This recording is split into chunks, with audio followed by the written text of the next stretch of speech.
project request process. So if you're a McKinsey client today and you want to go ahead and kick off a new project, you send an email to McKinsey, you email back and forward with one of their employees, they help figure out what the project requirements are, who's the right person to run that project internally, and then that McKinsey employee fills in a ton of paperwork. Now, it doesn't sound like a lot of work, but it's actually 20 days is the average time to get that project completed. I'm going to show you how using Copilot agents, I can cut that intake process down to 2 days. Let's check it out. On screen here, we're seeing the agent that I've built. And if you've built your own Copilot before, a lot of this is going to look very familiar. So first of all, we can see here, using natural language, I've entered my goal and my instructions to say how I want this agent to work. If we then scroll down, I've added my knowledge articles to help improve those AI-generated responses. And here we can see actions. Now there's so many actions that I can add in. And what's great about this is I don't need to say, hey, these need to run in a particular order. When this scenario happens, send this action out. I just add the actions that I want in, and Copilot's going to deal with it. And this final bit here is awesome. Triggers. We no longer have to rely solely on chat to get a trigger to prompt this agent.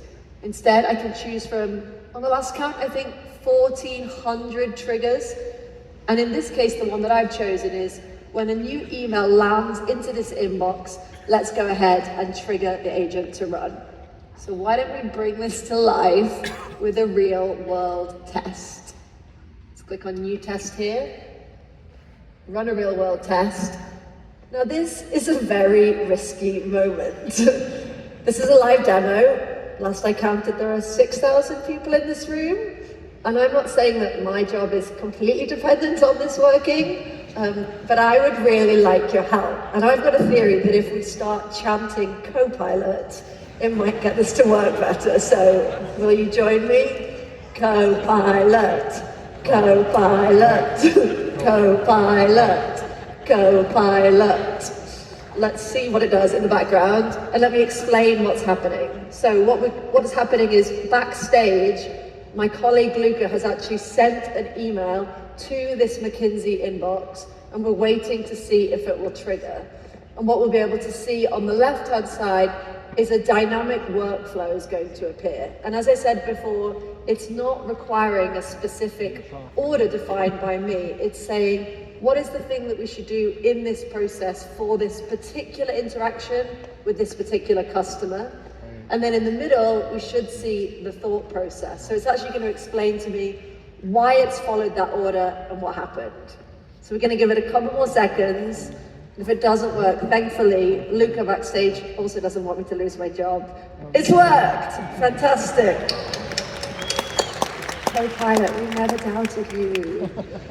Okay, here's that dynamic workflow. So as you can see, it's literally choosing step by step what it wants to do. And on the right-hand side here, I can see the instructions, giving me real clarity on what's happening. And underneath, I can see the action details. Now, these are really helpful for debugging when we're using connected systems and APIs.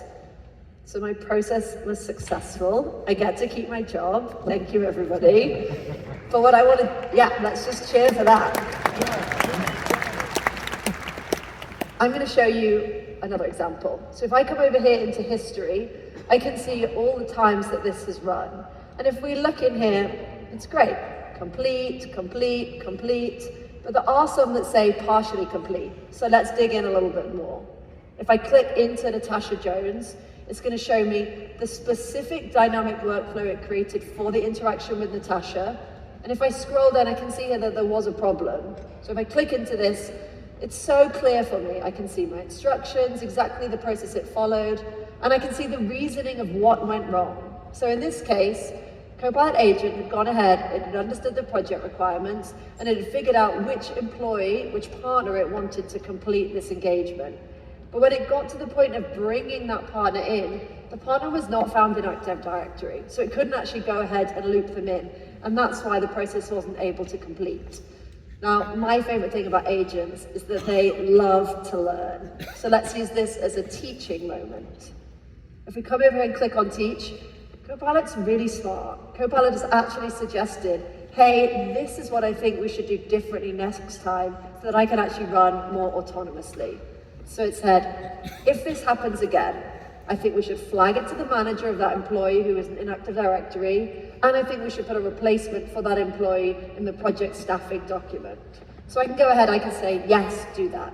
And it's going to do one of a few things. It might update the instructions, it might go ahead and create a new, different dynamic workflow next time, and it's going to save this as a learned example. So what this Copilot agent is able to do is it's able to run autonomously in the background, completing an end-to-end process. This is going to transform the way so many of our customers run business processes, and I personally cannot wait to see exactly what you all do with it. Thank you very much.